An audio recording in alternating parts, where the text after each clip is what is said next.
நமது ஆண்டவரும் உலக இரட்சகருமாயிருக்கிற இயேசு கிறிஸ்துவின் இனிதான நாமத்தினாலே உங்கள் யாவரையும் வாழ்த்தி ஆசரிக்கிறேன். கிறிஸ்துவுக்குள் பிரியமான என் அன்பு சகோதர சகோதரிகளே, உங்கள் யாவரையும் மறுபடியுமாய் நான் வாழ்த்துகிறேன், ஆசரிக்கிறேன். இன்றைக்கும் கூட அநேக நேரங்களிலே நமக்கு வருகிற இன்னல்கள், இடுக்கண்களின் மத்தியிலே நாம் கர்த்தரை வெகு அதிகமாய் ஆராதிக்கிறோம், ஜெபிக்கிறோம், துதிக்கிறோம். அவருடைய சமூகத்திலே நாம் விண்ணப்பங்களை வைக்கிறோம் அல்லவா? ஆகையினால இன்றைக்கு நமக்கு இடுக்கண்களை ஏற்படுத்துகிறவர்கள் மனிதர்களாயிருந்தாலும் அவைகளின் மத்தியிலே நமக்கு விடுதலை கொடுக்கிறவர் கர்த்தர் தான். இடுக்கண்களை நமக்கு ஏற்படுத்துகிறவர்கள் மனிதர்களாயிருந்தாலும் அவைகள் மத்தியில் இன்று நம்மை விடுதலையாக்குகிறவர் கர்த்தராயிருக்கிறார். அருமையானவர்களே, நமக்கு நெருக்கத்தை கொடுக்கிறவர்கள் மனிதர்களாயிருந்தாலும் அந்த நெருக்கத்திலே நமக்கு ஆறுதலை கொடுக்கிறவர் இல்லையா, நம்மை தேற்றுகிறவர் கர்த்தராயிருக்கிறார். நம்மை துக்கப்படுத்துகிறவர்கள் மனிதர்களாய் இருந்தாலும் நம்மை சந்தோஷப்படுத்துகிறவர் கர்த்தராயிருக்கிறார்.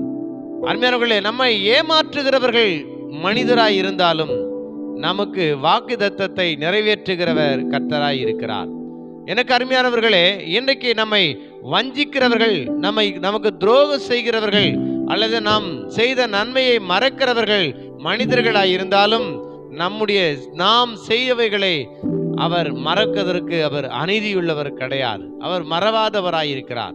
ஆக இந்த உலகத்துல நாம் எப்படிப்பட்ட நெருக்கங்களையும் அடிகளையும் அவமானங்களையும் கஷ்டங்களையும் அருமையானவர்களே நாம் நம்முடைய வாழ்க்கையில அநேக மனிதர்கள் மூலமாய் சந்தித்து கொண்டிருந்தாலும் ஆண்டவராகிய இயேசு கிறிஸ்து அவை எல்லாவற்றில் இருந்து நம்மை விடிக்கவும் மீட்கவும் ரட்சிக்கவும் வல்லவராயிருக்கிறார்.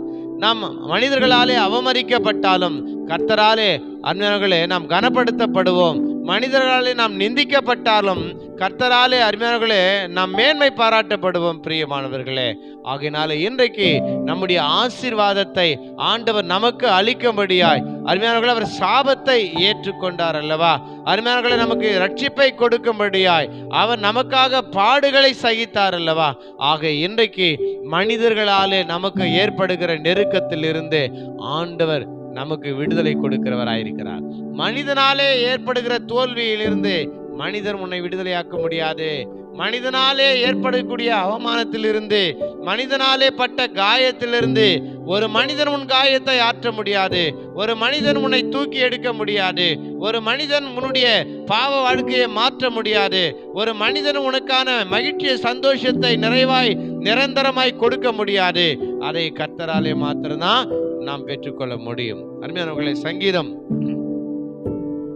119 சங்கீதத்திலே 134 வசனத்திலே மனுஷர் செய்யும் இடுக்கத்துக்கு என்னை விலக்கி விடுவித்தருளும், அப்பொழுது நான் உம்முடைய கட்டளைகளை காத்துக்கொள்வேன் என்று சொல்லி. எனக்கு அருமையானவர்களே, மனுஷர் செய்யும் இடுக்கத்துக்கு என்னை விலக்கி விடுவித்தருளும் அப்படின்னா, மனுஷர் செய்கிற இடுக்கத்துக்கு நீ என்னை விலக்கி விடுவித்தருளும் என்று. எனக்கு அருமையானவர்களே, எனக்கு எத்தனை மனிதர்கள் எத்தனை இடுக்கண்களை இல்லையா, மனிதர்களாலே எத்தனை இடுக்கண்களை, எத்தனை இடரல்களை, எத்தனை நெருக்கங்களை, எத்தனை அவமானங்களை, எத்தனை துரோகங்களை, எத்தனை அருமையானவர்களை, எத்தனை விரோதங்களை, எவ்வளவு பகைகளை மனிதர்கள் மூலமாய் இன்றைக்கு நாம் அனுபவித்து கொண்டிருக்கிறோம் இல்லையா, சந்தித்து கொண்டிருக்கிறோம் இல்லையா?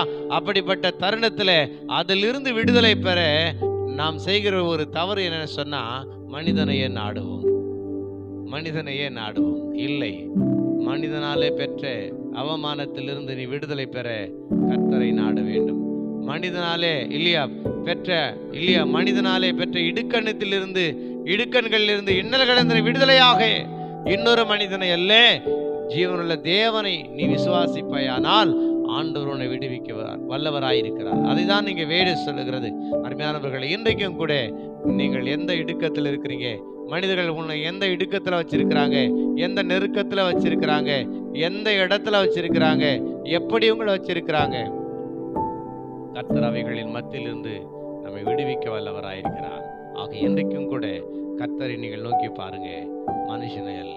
வேறு சொல்லுகிறது, மனுஷனை நம்புவதை பார்க்கிலும் கர்த்தர் பேரில் பற்றுதலாயிருப்பதே நலம் என்று சொல்லி, நாசியிலே சுவாசமுள்ள மனுஷனை நம்பாதேங்கள், எண்ணப்படுவதற்கு அவன் எம்மாத்திரம் என்று சொல்லி, அருமையானவர்களே, மனிதனை நம்புவதை பார்க்கிலும் கர்த்தர் பேரில் பற்றுதலாயிருப்பதே நலம் என்று சொல்லி மனுஷரை நம்புகிறவன் கரளையாய் போன செடிக்கு ஒப்பாயிருக்கிறான், அவன் சாபத்தீடானவனாயிருக்கிறான் என்று வேறு சொல்லுகிறது. ஆக ஜீவனுள்ள தேவன் பேரிலே நம்பிக்கையாயிருங்க. கர்த்தர் உங்களை, நீங்கள் இடுக்கத்திலே இருக்கலாம், எந்த மனுஷன் உங்களை இடுக்கத்துல வச்சானோ அருமையானவர்களே, இன்னைக்கு அந்த இடத்துல இருந்து ஆண்டவர் உங்களை உயர்த்தி விசாலத்தில் வைப்பார், அருமையான ஆசீர்வாதத்தில் வைப்பார், மேன்மையில வைப்பார். விசுவாசத்தோடு காத்திருங்க. கர்த்தர் உங்களை ஆசீர்வதிப்பாராக. God bless you.